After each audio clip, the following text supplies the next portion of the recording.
Yeah.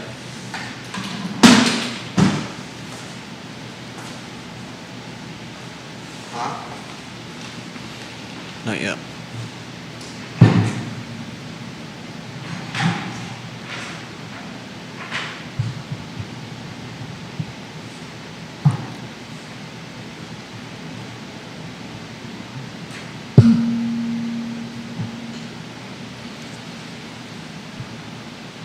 We got some live.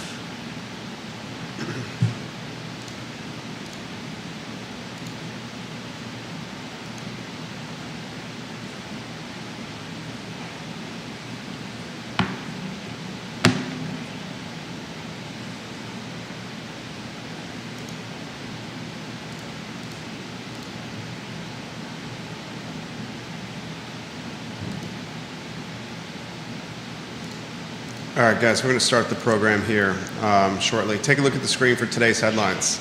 Take a look at the screen for today's headlines. Do me a favor of liking and sharing the show. Like the show. Share the show. Let people know about the I Love CVille show. That would mean the world to us, please. Thank you, John Blair. I think you're going to enjoy today's program, John Blair. The kind of content that we enjoy absorbing and reading and talking about. If you're watching on Twitter, give me a retweet, please. That would mean the world to us on Twitter if you're watching. A retweet would mean the absolute world to us. Like and share the program, my friends. We're going to talk about that Alderman Road. Ginny Who, you're the best. Ginny Who, you're A+ people. Seriously appreciate your support, Ginny Who. We got to get you back on the program another time, Ginny Who. I thought you were tremendous in your debut on the I Love CVille network. Judah Wickhauer is behind the camera right now, directing and producing the show. But if you've noticed, Judah Wickhauer has become a key contributor to the program. I'm going to ask you the question on camera, but maybe give us a sneak peek tease of which headline do you find most intriguing. Save a little of that juice for that first answer. Mm-hmm. A man of many words, Judah Wickhauer, as you can tell. I thought you wanted me to save some juice. I thought you could give him a sneak peek tease, Judah. Judah's sneak peek tease is silence over here. No, I would love to see the parks around the downtown area turned into something a little more, I don't know, just enjoyable. Judah's got a photo, is it of Court Square Park? Yeah. Where the courthouses are. Yeah. I mean, when you see the photo we're going to put on screen of what's happening right now at Court Square Park, you're going to be like, what in the heck is going on? Yeah. It's an indictment of Court Square Park. Pun intended, with all the attorneys and legal stakeholders in the park. I mean, would you not say it's an indictment? Yeah, and I didn't even take pictures of the of all the bricks that are out of place, and I mean, it's just kind of it's looking a little bit ratty right now. Yeah, we'll talk about it, guys. We'll rock and roll when you're ready. Kathy Smith, Georgette Davis, thank you for watching the program. Linda Ferguson, thank you for watching the program. Viewers and listeners, if you're watching the show, let us know. Like and share the program. Judah B. Wickhauer, yours truly, Jerry Miller. We're going to talk about Alderman Road, Lewis Mountain. Get ready. You had a rancher that is now being converted into 6 townhomes. We'll talk about that on today's program. Sean Tubbs, excellent reporting on this. Rob Neal and Kevin Higgins, thank you for watching the show. We appreciate you, Rob Neal and Kevin Higgins. We will talk on today's program some follow-up on the 4.7% vacancy rate in the city of Charlottesville. The Office of Economic Development is touting the vacancy rate as no big deal. Vanessa Parkhill, thank you for watching the show. I'm going to ask this question. Does the tenant matter? Sherry Wilcombe, thank you for liking and sharing the show. Does the tenant matter? Like, I was walking on the downtown mall yesterday, Judah. I was on there this morning. I'm on the downtown mall. You are as well, multiple times a day. Mm-hmm. You have the Charlottesville Redevelopment and Housing Authority as a tenant. You have Charlottesville Parks and Recreation as a tenant. You have a rehabilitation provider, like help folks get back into the marketplace that may have come from a background of crime on the downtown mall. Does that count as a strong tenant pool to drive economic vitality? I want to have that conversation. Deep Throat sent us headline number 8 about Austin, Texas, slamming the brakes on the all-electric bus fleet.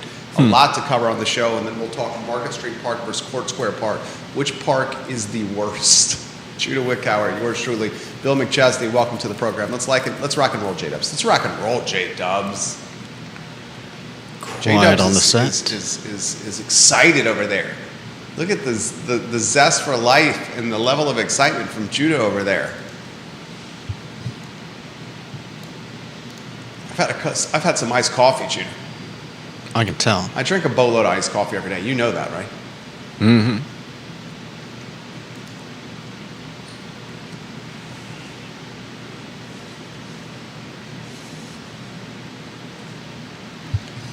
Good Wednesday afternoon, guys. I'm Jerry Miller, and thank you kindly for joining us on the I Love CVille show. It's great to be with you on a glorious and gorgeous afternoon in the heartbeat of the city we love dearly, so much that one of our businesses has been monikered I Love CVille. Today's program, we'll talk storylines and topics that I think are important to you, that Judah thinks are important to you. We relay those storylines to you on all social media platforms possible. And we ask that you, the viewer and listener, offer some perspective on what we're talking about. Like the show, share the show, challenge us. Yesterday, I learned from John Blair on LinkedIn about Dr. Meg Bryce's appointment to the Virginia Board of Education. She is currently appointed, but if a majority doesn't happen from both the delegates and the state senators, and it has to be a majority per each house, she can then be removed from the Virginia Board of Education. John, after I read your comment on the show yesterday, we heard on the talk show from 7 viewers and listeners that had similar confusion as Judah and I, that responded via messaging platforms, social media, and said, we did not know that either. We were wondering the same. Thank your listener for explaining it to us. 7 different people, and Judah and I. So I think you helped educate quite a bit yesterday. That's what we want with this program. Let's just be a water cooler of conversation. So on today's show, did you send me headlines via email, J-Dubs? Not yet. On today's show, we're going to talk 303 Alderman Road. Sean Tubbs has great reporting on this. I want to make sure I'm giving Sean Tubbs some props. His Info CVille, his Town Crier Productions, his Charlottesville Community Substack, fantastic source of content. Sean Tubbs, you are an excellent journalist, one of the best we have in this community. 303 Alderman Road. It sold on, was it the 12th of June, Judah? I want to make sure we have the date right. I'm going to go to the GIS and confirm. We have on the headline June 12th. Let me confirm on the GIS, which I have in front of me. 303 Alderman Road sold in June of this year, $835,000. The buyer, Evergreen Builders. We now have some insight into what will be built because there's an application in City Hall about this project. I initially thought, it was June 12th, so the headline is correct. Great work, Judah. I initially thought that this $835,000 purchase was going to be remodeled and rehabbed and then listed for $1,500,000 as a single-family detached home.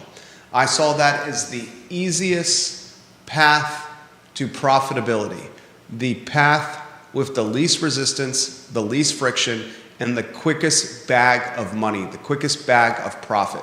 You buy something for $835,000, you put $300,000 into it, you sell it for $1.5 million, you walk away with what, $300,000-$400,000? I mean, let's do just some back of the napkin math. $835,000 purchase. Let's say you put $300,000 into it. That means your pot committed $1,135,000. Let's say you sell for $1,500,000. You subtract the $1,535,000, $1,153,000. What was the number? $835,000 plus $300,000 equals $1,135,000. You sell it for $1.5 million. That leaves meat on the bone of $365K. Of that $365K, with closing costs, realtor commissions, build in a little margin. Let's say you're walking away with 92% of that $365. Let's call it 92%. Build a conservative model. Okay? you have a nice chunk of money right there. You have a nice chunk of money, right? Mm-hmm. This is the question I have for you. If you're not going the path of least resistance, and now we know they're not Evergreen Builders because there's an application circulating in City Hall for a 6-unit town home project on that piece of property. The structure, do you have a picture of the rancher that we can put on screen? Yeah. Luke Cole deserves some props, the young Logan Foster realtor with a very bright future. He sold this house. He marketed it. He initially listed it for $1 million. He found a buyer that paid $835,000. He made a nice commission. The buyer is going to put 6 townhomes there. He's going to the buyer's a builder. They're going to tear down the rancher. They're going to put 6 townhomes there. The question I have is, what is going to be the asking price for the 6 townhomes? Mm-hmm. And here's the follow-up question I have for you. There's the rancher on screen. Here's the follow-up question I have for you. If these townhomes come on the market, Judah B. Wickower, jack of all trades, jack of all wits, star of our show, if these townhomes come on the market at $700,000 each, on average, $700,000, right? Mm-hmm. 6 times 700,000 is 4.2 million. Have we created affordability in this neighborhood and in this city? Housing activists, upzoning activists will say this: hey, at least it's not 1 unit being sold at $1,500,000. They will say, hey, it created 6 additional units of housing in the city that was previously 1 unit. They will say, hey, any additional supply is good for the ecosystem because more supply could create price stability. They will say, hey, this happened in an otherwise expensive neighborhood. They will say, hey, this is an example of what could happen for future development. I will push back by saying this: if these units come on the market at $700,000 each, have we truly created affordability for the city? Or have we created an example, a microcosm, a barometer of what other projects could become? Roger Voisinet, he and Richard Price, both friends of the program, came on the show and they highlighted about a month ago one of the best shows we've ever done, the Woolen Mills project that Roger and Richard and a local builder are doing. They're taking a small house and they're adding 3 additional houses to the lot for a total of 4 units. They're subdividing the lot and they're creating 4 units that they're then going to sell. Mm-hmm. Those units are going to be selling in the high 600,000s. High 600,000s. And Roger has built-in efficiencies that perhaps this project does not have. The question I have for the viewers and listeners is, do we now have, with Roger's project and 303 Alderman Road, a barometer of how you can speculate, purchase, develop, and resale at a very high price? And what does that do for affordability truly to the city? Very curious to hear what the viewers and listeners have to say. Very curious to see how the Lewis Mountain neighborhood will respond. The Lewis Mountain neighborhood, a Tony affluent, well-located neighborhood with movers and shakers. The neighborhood, I would bet you right now, the majority in the hood are like, holy crap, one of our houses just turned into 6 units. We're gonna have 6x the vehicle traffic potentially. We're gonna have 6x the demand on our sidewalks and our roads. And this is going to impact our quality of life, and folks are nervous. Anywhere you want to go with this, Judah Wickower, I'm going to also offer some reaction on this topic. The show is yours, Judah B. Wickower. Viewers and listeners, let us know your thoughts as well. Travis Hackworth, welcome to the program in Danville. I mean, doesn't this increase? What's the word I'm looking for? I get that these aren't going to be affordable housing units. But rather than, I mean, you mentioned most of this. Rather than 1 unit being sold for $1 million, whatever, you've now got 6 units that we would guess that will be filled by people with money. But doesn't that Any additional supply, people would say additional supply is good for affordability because additional supply stabilizes price points. And what Judah's trying to say is any kind of productivity is housing productivity is better for affordability because we have now more options on the market. And if they're expensive, those at the top of the pay chain, the pay scale, are going to go after these expensive units as opposed to pursuing units in 10th and Page, tearing them down, and building a 4,000 McMansion in its place. Not to mention the fact 4,000 square foot. Yeah, not to mention the fact that despite the fact that I think the rezoning, one of the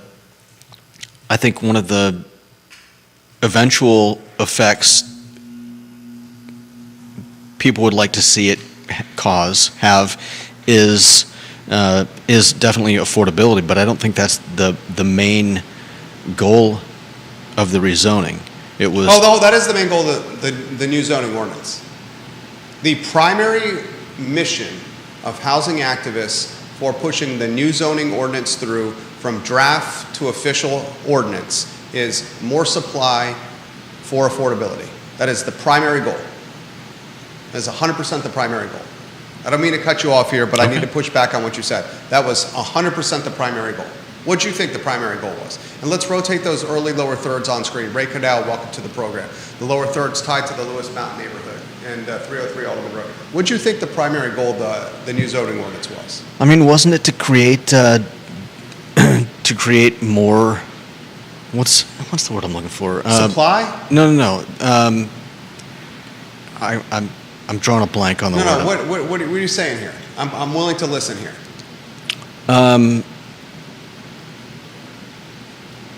The amount of units that you can put in one spot. What is that? Density? Density. Increased density. Wasn't that the goal? Yeah. Primarily to increase density. Yeah. And secondarily to make housing more affordable. The density increase was with the focus, the mission, the influence of more supply, stabilizes price points, and drives affordability. That was the goal of the NZO. And activists, Livable Charlottesville, housing activists will say, this is an example, 303 Alderman Road, get the lower thirds on screen, rotate that photo in, is an example of taking one unit and turning it into 6. This was one of the theories that our former mayor, Nakia Walker, did not understand. She kiboshed or voted against many projects because they didn't meet her specific standard of affordability. Where other folks, including Michael Payne, who was a smart guy, he understood it. He said, we just need supply, Mayor Walker. Any supply is good for affordability because the wealthy will pursue the wealthy units and they won't go after the upper middle class or the middle class units and tear them down and rehabilitate them or buy them and remodel them. Right. Okay, that's the idea. That's the whole concept. I want to ask you, the viewer and listener, this question. Deep Throat, I'm going to you first. John Blair, I would love to go with you second on this topic. I want to ask you, the viewer and listener, this question specifically.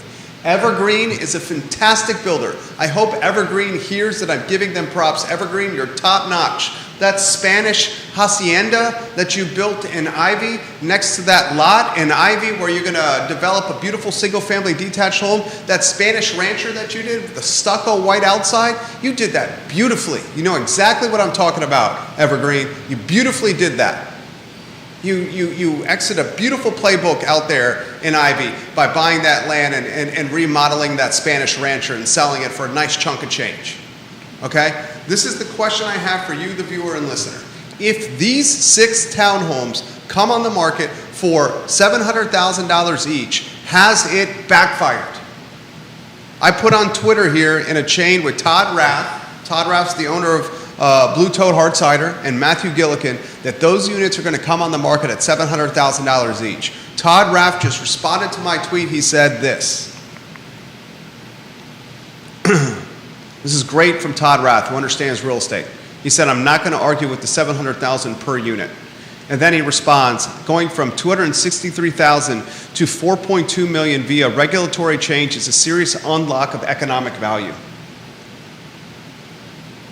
Think about that. Mm-hmm. If they get 6 units and they're applied for 6 and they sell those 6 at $7 a pop, 4.2 million.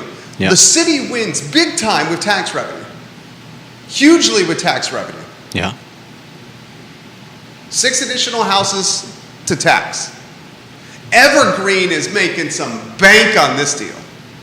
God, Evergreen, you guys, well done. Like, seriously, well done.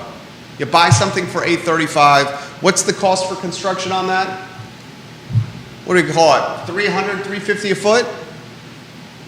Is $350 a foot? Oh, Deep Throat's already got the modeling done for us. God, I love the viewers and listeners. All right, let's go with the modeling from Deep Throat right here.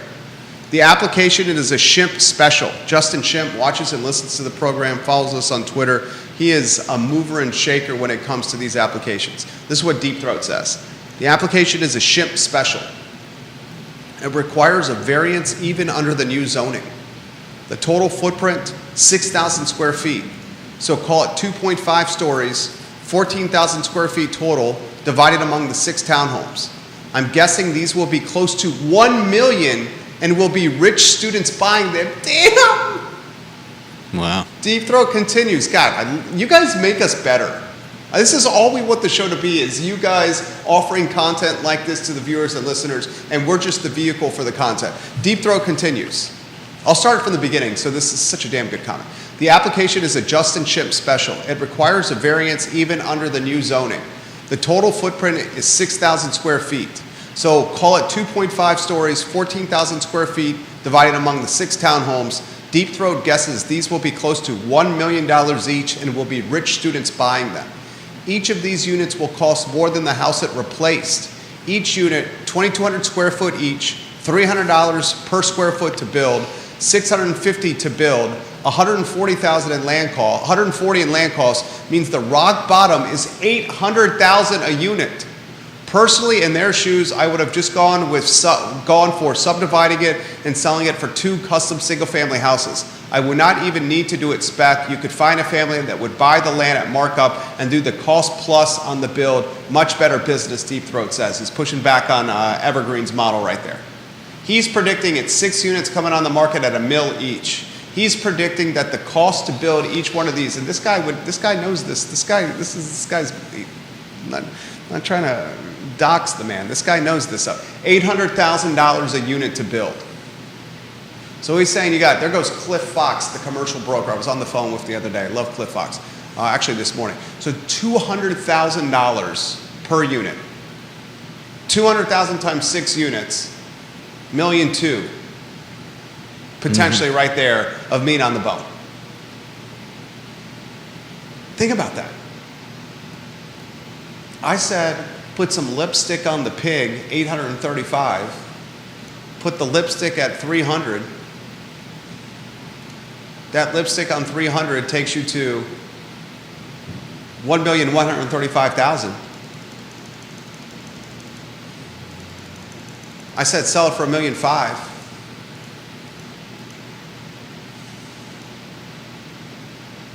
And I said walk away with $365K plus minus your realtor fees. Mm-hmm. My situation, they would have walked with sub 300 and profit. Yeah. Sub 300. This situation, they're walking away with potentially north of $1 million. Shows you why I'm not a developer. Shows you why I'm not a developer.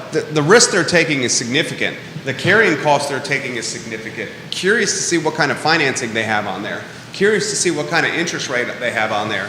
It's curious to see what the monthly debt service is on there. Very curious to see how quickly they can get these units on the MLS in a sale capacity. Curious to see if they pre-sell these units. Yeah. Who wouldn't want to live in the Lewis Mountain neighborhood if you're a grad student? There was I looked at, before we bought our house at Ivy, my wife and I looked at a home in Lewis Mountain. The home in the Lewis Mountain neighborhood. I wish I could find that home. I wonder if my wife can text me what the address was of that house. There was a home in the Lewis Mountain neighborhood that traded next to Hillary Lewis's house. Remember Hillary Lewis? She used to do a show on the I Love Steville network. Yeah, of course. Before she moved, word on the street, I think she's in Nashville right now. She's a fantastic person, Hillary. nothing but the best, and wish her luck if she is in Nashville. There was a home next to hers. She did a text message introduction with me and those owners, and we talked briefly about a deal, a broker and a deal off market, where everyone could win. They were Darden students that owned this house. It was a darling, charming, updated, gorgeous house. Gorgeous house. And these Darden students, literally 2 Darden students, a couple, man and gal, both at Darden, both come from high dollar jobs before putting the high dollar jobs on hold to pursue masters in business, where they can then, after 2 years of Darden, get even more high dollar jobs. And they bought this house, and in 2 years after buying it, it appreciated, we're talking like 25, 30, 40%. Now, they bought it at a great time during the pandemic. My wife and I loved that area because we could walk everywhere with our kids, our Bambinos, everywhere. She was walking to the farmer's market, Hillary, from Lewis Mountain. Nice. But the point is this. You have students at Darden that are coming from finance jobs where they took 4-year undergraduate paths at fantastic universities like UVA, University of Michigan, shout out John Blair, go Big Blue, Yale, Princeton, Harvard, shout out Deep Throat, props to you for the Crimson, Cornell, Dartmouth, Penn, Wharton School. They go to these 4-year undergraduate schools. They get a job in finance working for Blackstone, for example. Shout out to my wife who worked at Blackstone for almost a decade. You work at Blackstone for 8, 10 years, 6, 8, 10 years. You're making $1.90 plus bonus. Your bonus is your down payment on your house. You do it with a couple, with a partner, a significant other, like this family, these 2 people, Lewis Mountain. They were probably clocking $200 each at least, plus a bonus of $50 to $75K. They said, hell, let's leave Manhattan, let's go to Darden, let's go buy a house. They took their bonus, where they probably each got $75K in bonus, used that as the down payment of the house. They were paying a mortgage for themselves as opposed to paying a rent to a landlord. They said, we're going to live in this darling, charming, fantastic Lewis Mountain location and walk to school or have a 2-minute Uber to school. And then we're going to sell it and cash out dollar bills, y'all, once Darden is over. And that's exactly what they did. I bet you could pre-sell these units. Rob Neal watching the program, his photo on screen.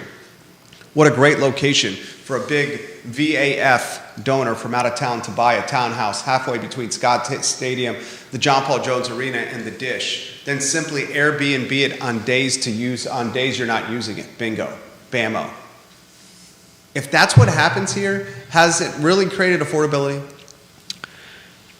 But those people were going to buy places anyways, right? Would those people, would they have bought in neighborhoods that were marginalized, where they had to rehabilitate and remodel and reconstruct? Or would they buy something brand new, soup to nuts, that needs no work? I don't know if that's entirely fair. I was hoping you would push back on that. Make your point. I think it's a fair point that you're going to make right here. Not that I'm anticipating what you're going to say, but I know what you're going to say. Yeah. I mean, it's pretty obvious. They may not be purchasing exactly the properties that you're talking about, but eventually you're going to get some trickle down. The properties that they would have bought may have pushed someone else to buy another place, and whether the chain is 2 houses long or 5 houses long, eventually somebody is going to end up grabbing, one of the lower income housing spots, and this just creates a space in that chain. That's the argument that Livable Charlottesville is going to make. That's the argument that B Pinks is going to make, Major Payne is going to make. That's the argument that Nat GBT is going to make, that the Snookinator are going to make as well. And I kid because I care. I love those guys. That's the answer that Lloyd Snook is going to make, Brian Pixton's going to make, Michael Payne's going to make, Natalie Ostrom's going to make, Juan Diego Wade's going to make. That's the argument that Stephen Johnson's going to make, Matthew Gillikin's going to make. That's a fair argument. So I is will the, push back on that argument if these come in. I mean, my number is low. I said 700,000. Yeah. I take a step back and say I'll heed to Deep Throat on this. He knows this better than I do. If he says they're coming in at $1 million each, $1 million each, I ask developers across Central Virginia and out-of-market ones as well, do you now have a blueprint to significantly drive up the cost of extremely limited housing in one of the most coveted to live cities in the United States of America? because of the fact that any house could be bought and have 6 units put on it, that 5 Depending on the X's zoning or and what the new zoning ordinance allows. yeah, which could 5X or 6X the worth of the property. You got a builder that paid $835,000 Hmm.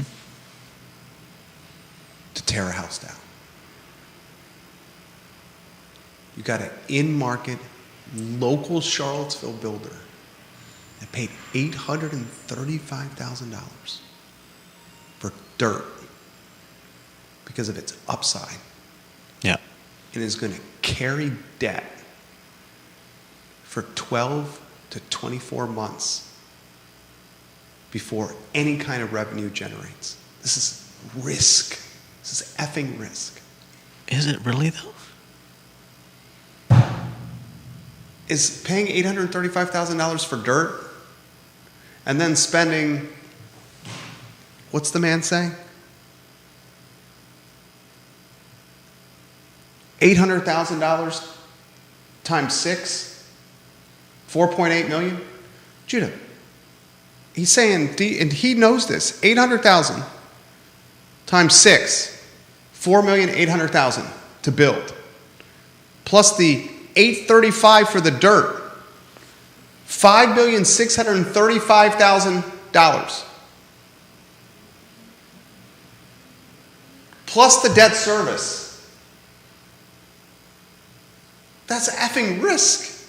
That's why he straight up is saying this and he's pushing back on this. He says, I would much prefer slicing it into 2, selling each lot for $600,000. Family builds and pays 15% contractor fee to Evergreen on a 4,000 square foot build on each lot, higher end, 400 square foot, so call it 300,000 contractor profit on each at minimum. So you make 600K on the build and 400,000 on the land profit. Much less risk.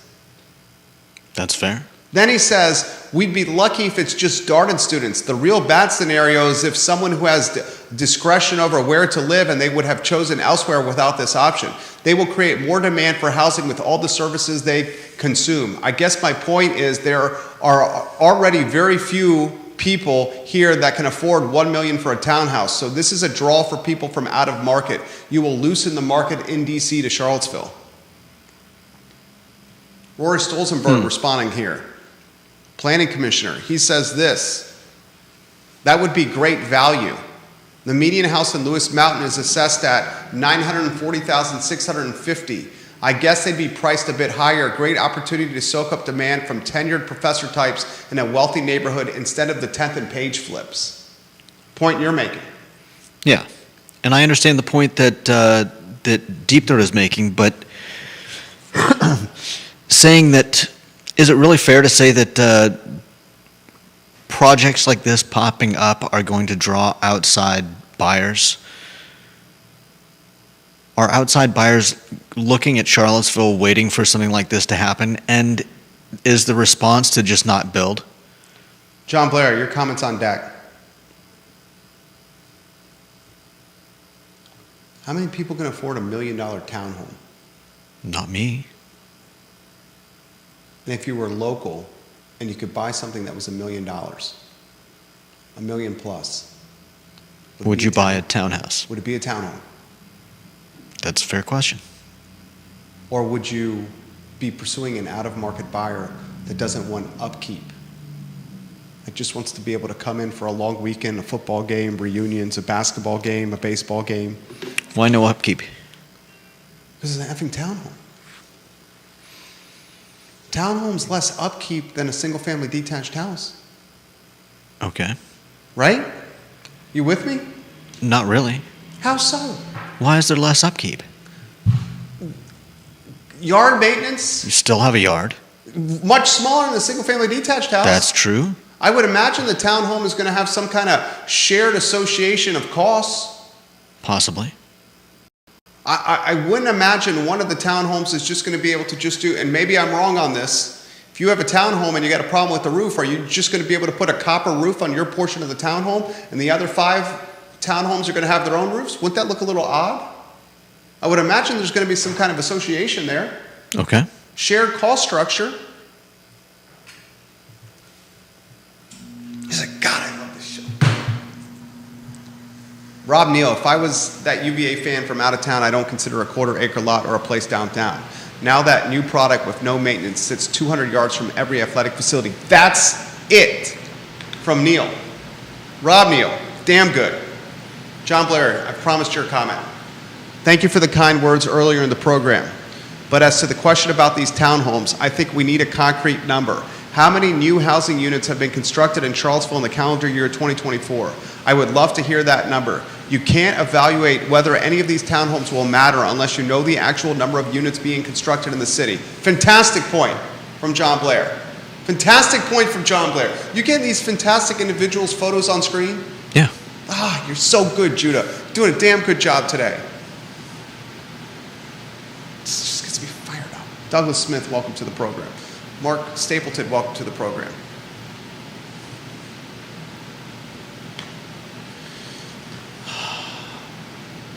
Nick Poncelan, welcome to the program.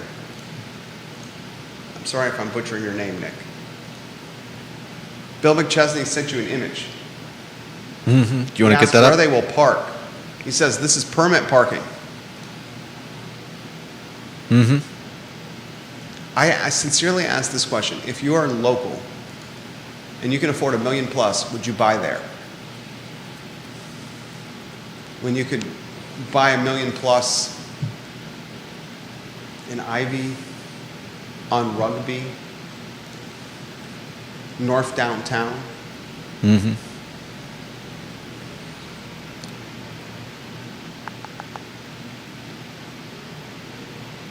Oh, Bill McChesney, Deep Throw, push, offering you some insight. These have garages, Bill. These have garages. Ooh. Nice. And we need to highlight the amenity effect. This is a point that our number one in the family has made many times. When you start attracting a citizen or a buyer of this kind of magnitude, this kind of wealth, they drive what's called an amenity effect, where they change the amenities that are offered, services that are offered, food and beverages that are offered around where they live. They gentrify the providers that are around where they live. When you have a neighborhood full of wealthy people, you're going to have service providers that cater to what the wealthy in that neighborhood want. It's called an amenity effect. And that's how local mom and pop businesses get gentrified as well. That's fair. Anything you want to add to this? Judah B. Wickhauer. Jack of all trades, jack of all wits. I value your opinion. Not right now. I'm getting photos. Let's see. I want to. Here's a follow-up point I want to see on this. Rogers Project in Woolen Mills. I hope Roger's watching this program. Rogers Project in Woolen Mills, where he's taken an existing structure and he's going to keep it and complement it with 3 additional houses, 1,500 square foot cottage type houses with unfinished basements that are going to sell in the high 6s, he anticipates. Mm-hmm. That project or 303 Alderman Road. Those 2 may be your first to market with the new zoning ordinance. I want to see which ones finish first. I think they all know the community is going to be watching them extremely closely. Extremely closely.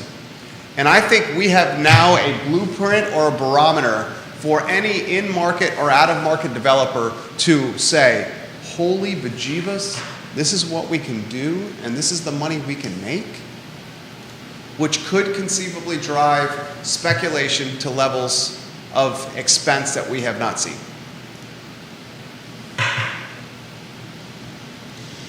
Oh, man. Anything else you want to add? Or should we go to the next topic? We can go to the next topic. Lower third on screen, my friend. What is it?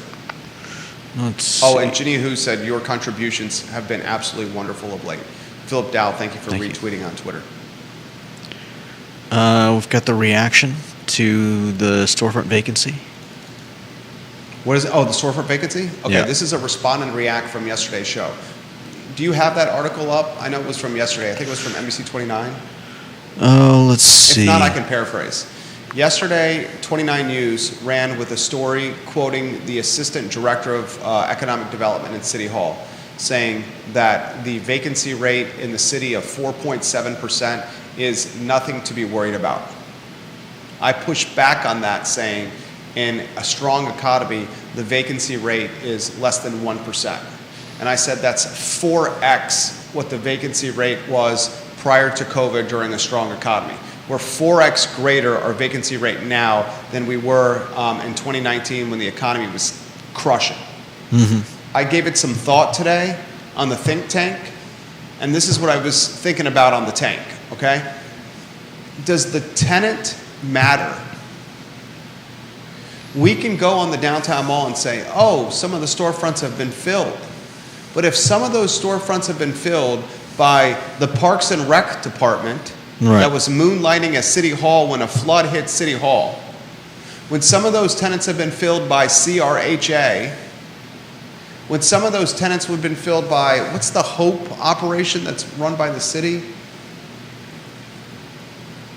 I should have looked at the sign. Is it Operation Hope? I think it's like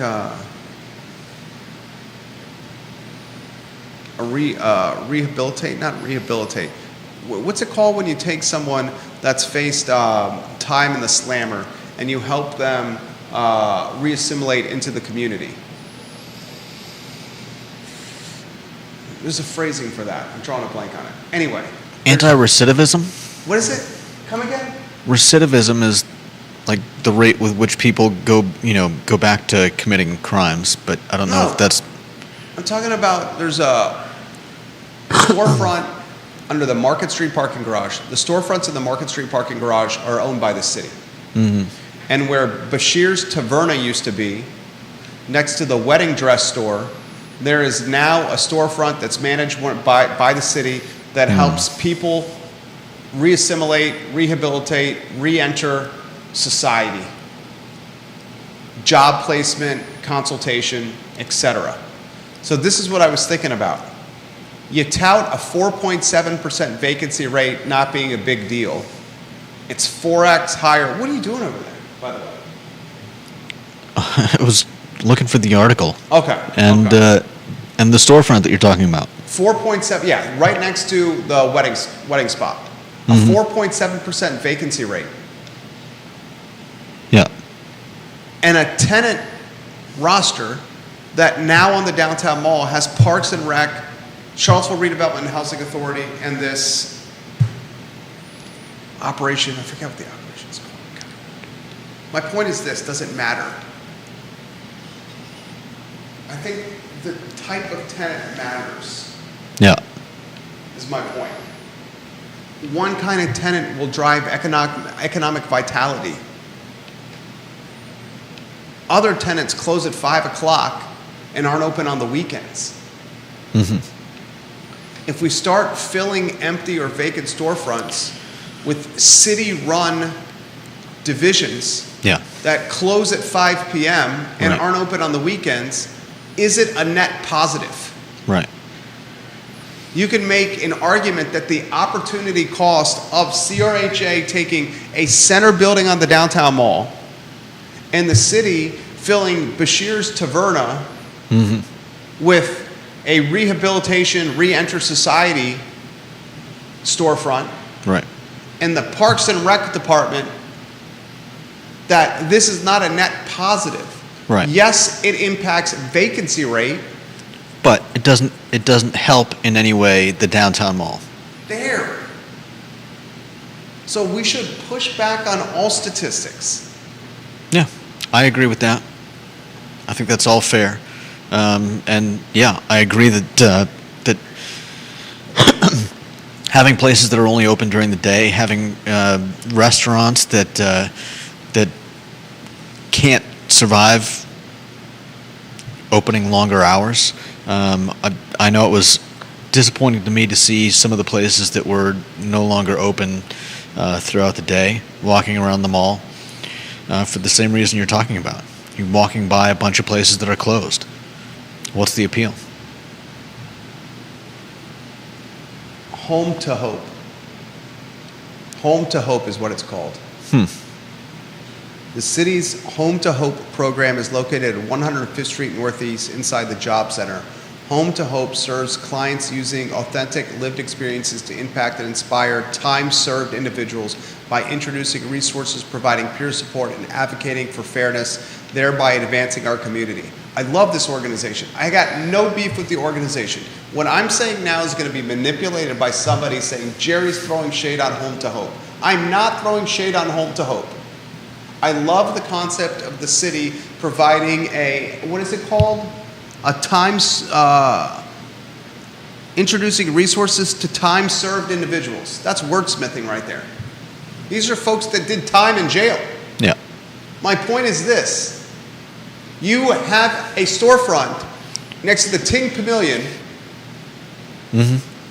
that is attracting folks, and everyone deserves a hand up and a second chance, especially if they're rehabilitated, to the downtown mall that have served time in the slammer. Yeah. Right next to the Parks and Recs department and half a block away from the Redevelopment and Housing Authority. And all three of those count as filled vacancies and not empty storefronts. Yeah. But is that a net positive for economic vitality downtown? That's my point. And I'll catch heat for that. I think it's a good point. I will catch heat for that.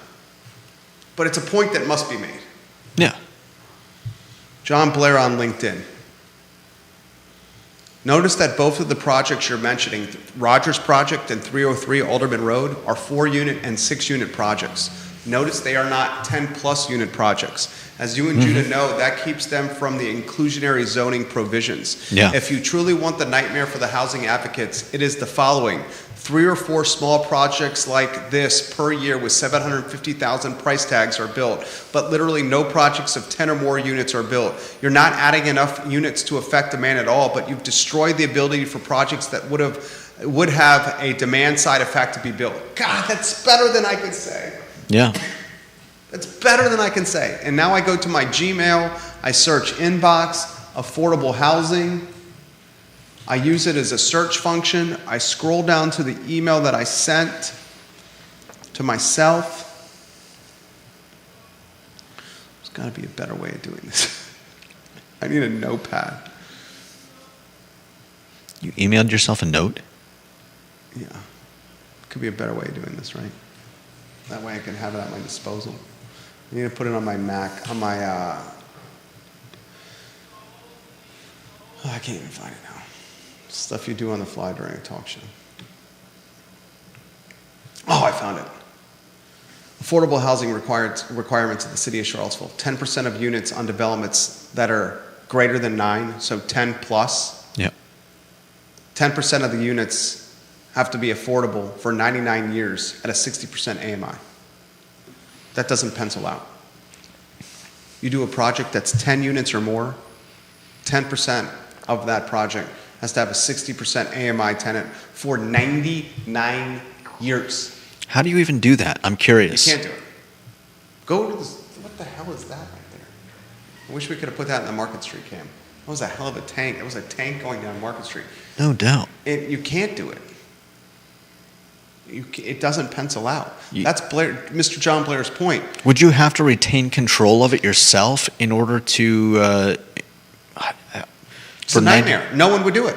99 years. Mr. John Blair's point is you're just going to get a bunch of Yeah. 3s and 4s and 5s and 6s below the 10, and they're all going to come on market at 750,000 plus per unit, which has just created an amenity effect and further gentrified the community.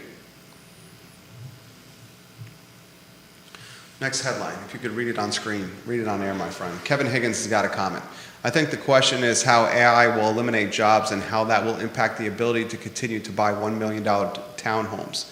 It's like the tsunami that everyone started at on a beach before they realized what was happening. Affordable housing is a great question, but I think we prepare for AI as a bigger one. It's going to affect real estate in a huge way.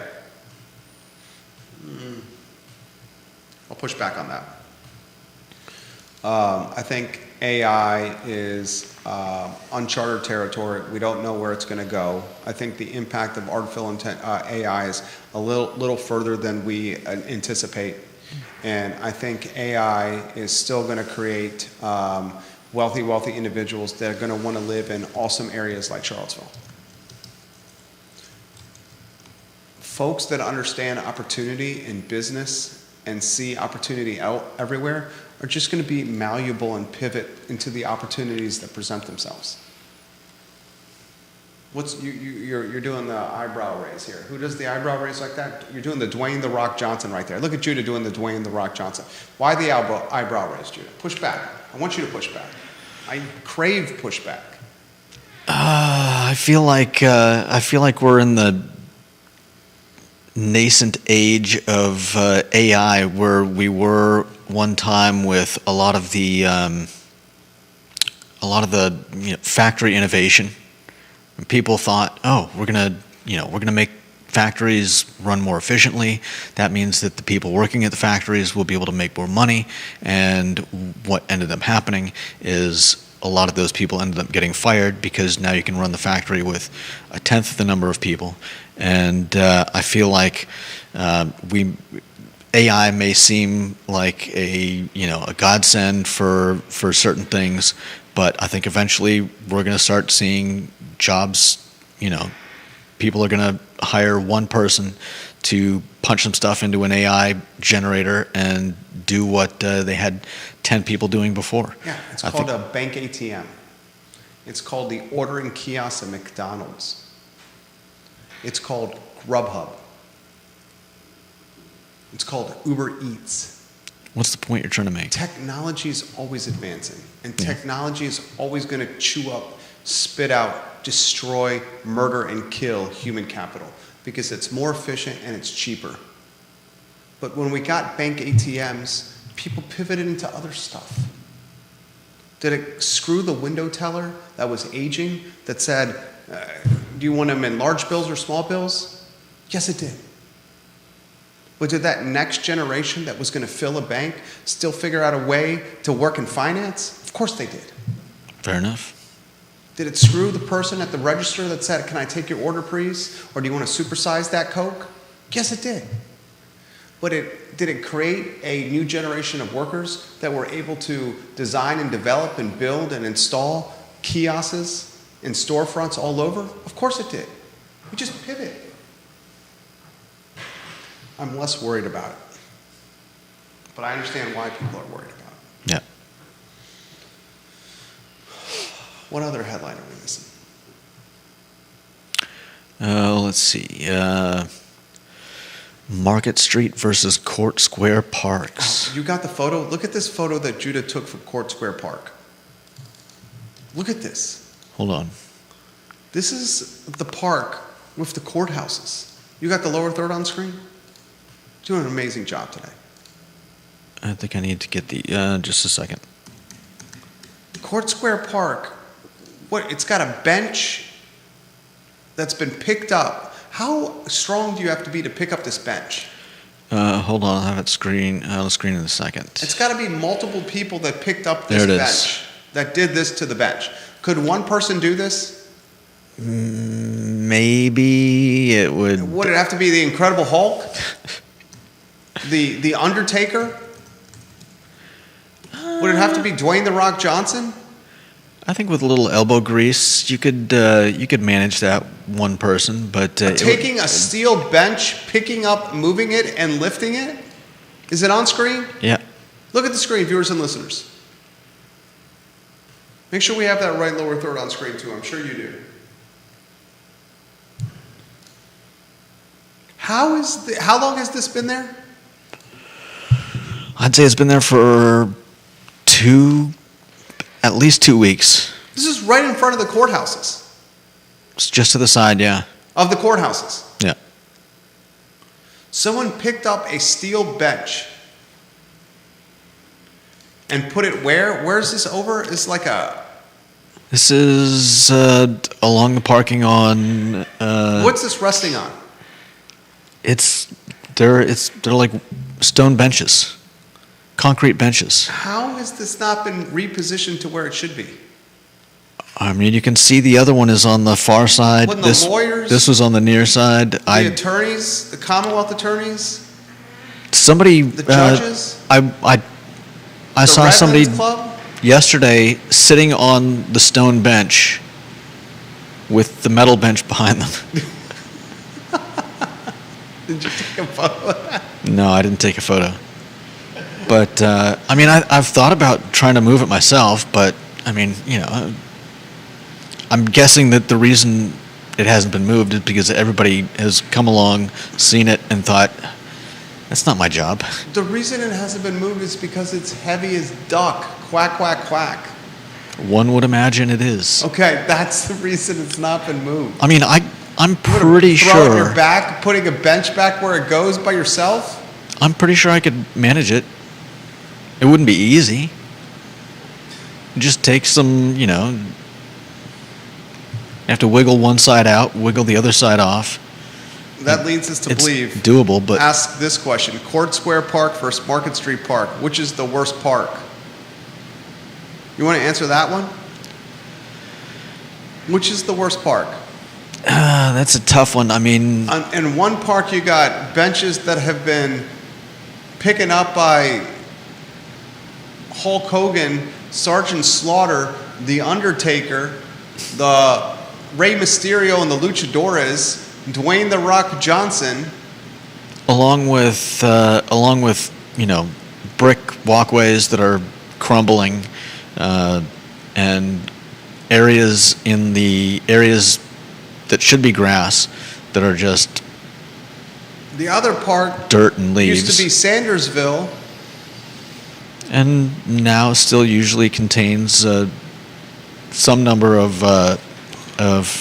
homeless people. An eclectic contingency. Definitely. Sometimes welcoming, sometimes unwelcoming. Leads us to believe which is the most underachieving, or egats, the worst. I would say Court Square needs the most work. Court Square is a catastrophe. I agree with you. At least Market Street Park can say we're a block of flat green grass in an urban environment. Yeah. You could use some more trees, maybe. At least its benches haven't been incredibly hulked onto other benches. I think it's because they're bolted down. They bolted down. I didn't see Yeah. that.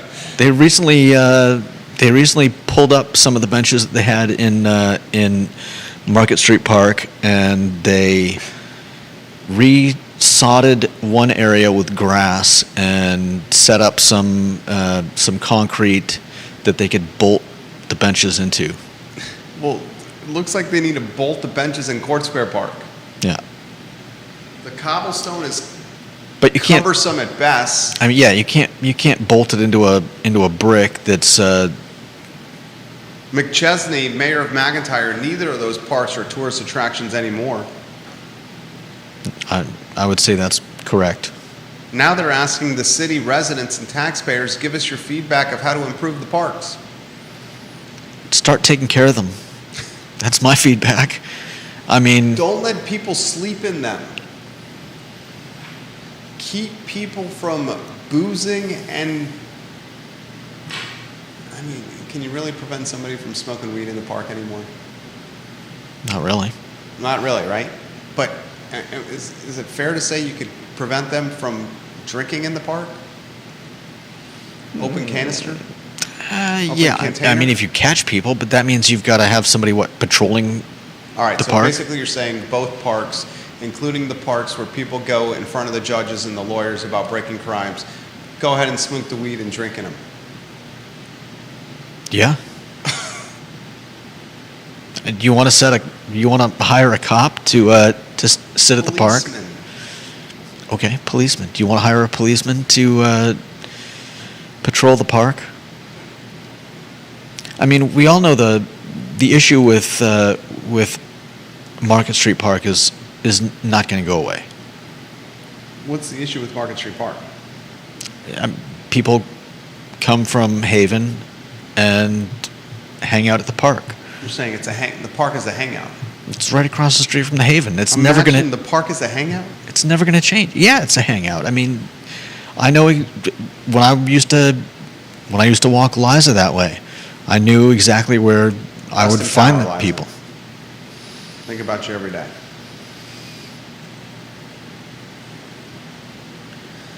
All right, so the advice we're offering, keep the parks clean. Yeah. Keep the benches off of each other. Bolt the benches down. Judah says I have to take off the suggestion list, telling folks not to smoke weed and drink alcohol in the parks. You can go up to them and suggest that, but I don't know if it'll stop them. My barometer for how often the parks were checked out back when I had Liza was how long it would take them to refill the Trash cans. no, how long it would take them to refill the doggy bags. Oh. Because Oh. when they'd run out, People were letting their dogs do their business all over the park. I mean, that's why I would always, every time I'd go by one of those things that had them, I'd grab a couple, put them in my back pocket. That way, if I came across one that was empty, I wasn't just letting Liza go wherever she wanted and leaving it She's there. such a good person. Fantastic human being. One of the best human beings I know.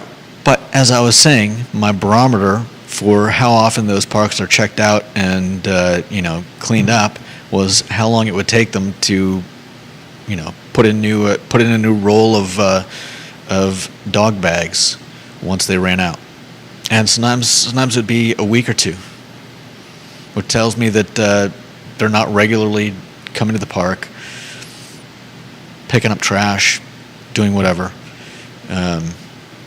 making sure that the park benches are not sitting up on other park benches. And their Parks and Recs department is literally a block over. The Parks and Recs department is a block from Court Square Park. I don't know if that's where the type of people that would be checking this thing out would. That's where their bosses are. Yeah. And you're saying that bench has been in that position for 2 weeks. Yeah. Last headline, Judah B. Whitcarrot, jack of all trades, jack of all wits. Fantastic human being, best human being, one of the best human beings I know. What do you got? Austin, Texas. All right, this is a quick one. This is from Deep Throat. I'm Simply curious this, I about found it this. compelling. Austin, Texas made a push for electric buses. Does that sound familiar? Very familiar. Capital Metro in Austin, Texas is slamming the brakes on an ambitious goal of transitioning to an all-electric bus fleet, citing problems with the range of battery electric buses. Austin voters were promised a transit system with exclusively electric vehicles when they authorized a tax increase in 2020 to fund the Project Connect, the largest transit expansion in the city's history. Zero-emission buses are quieter and don't blast hot exhaust in the faces of people on the sidewalk they were promised. Honestly, we thought and hoped that the technology would progress a little faster than it has, Cap Metro CEO Dottie Watkins told this media outlet. The biggest downside of a battery electric bus today is its range. The diesel buses can run from early morning until past midnight. A battery bus only runs about 8 hours before it needs to be recharged, creating tough logistical hurdles in scheduling routes. Yeah, I can imagine. Make it make sense. Make it make sense. What is the number one goal, the number one objective or mission for a public transit system? Get people from A to B Get people from A to B efficiently. and on time. We're going to prioritize tin cans that make the efficiency of the routes worse because they're better for the environment. I'm all for a good environment and a great environment. But do we realize that the only people that are getting screwed here are the folks that are on the financial margin that need the public transportation? When you have electric buses and they cannot run because they don't have range, it's not the folks that have cars that get screwed. If anything, they are better off because they're not encountering buses on the roads. The ones that are getting screwed are the folks that need the transportation that can't afford the cars. And now they can't get from point A to B on time and efficiently. Well, that's only if they can't. That's only if they can't get the routes going, like you said, efficiently and on time. It sounds to me like this would be an everybody problem, because in order to make sure all the buses are running efficiently and on time, based on if you're trying to keep the same schedule, it seems to me you'd need, I don't know how many extra buses, but you'd have to be able to cycle through the buses on a fairly regular basis. You'd have to take a bunch of the buses offline to charge them, and so let's say you've got 16 hours worth of the buses moving around the city. You'd probably need double the number of buses, right? There it is. Which would cost us more money. Very well said. How about this paragraph? Deep Throat, make sure we highlight this paragraph. Are you ready? Mm-hmm. Mechanical problems coupled with challenges in procuring parts and doing repairs mean battery electric buses are often unavailable for service. In the year 2022, almost 52% of e-buses were down on average. In 2023, the number of vehicles out for repair improved to 50% of the fleet being down. From what, 52? So bad. It's so bad, it's hysterical. That's progress. Well, Jerry, that's progress. We have a 4.7% vacancy rate. It's only 4 times higher than it was during 2019 during a strong economy. Oh, and of those vacancies, we're filling the storefronts with the Redevelopment Housing Authority, the Operation Hope, the Home to Hope. Let's take folks from the Slammer and put them back into society and have them hang out on the downtown mall by the shops, the jewelry stores, and the restaurants, and the bars and music venues, and by the Parks and Recs department. All those storefronts that are now full are going to close 5 o'clock when the downtown mall just starts going and they're not open on the weekends. Yeah. Make it make sense. That's the Wednesday edition of the talk show. Judah Wickower was on point. I was so today. Thank you kindly for watching us. You guys have a good afternoon. Today y mañana, tomorrow at 10:15 a.m. It's funny to say that. Today y mañana, tomorrow at 10:15 a.m. Not today.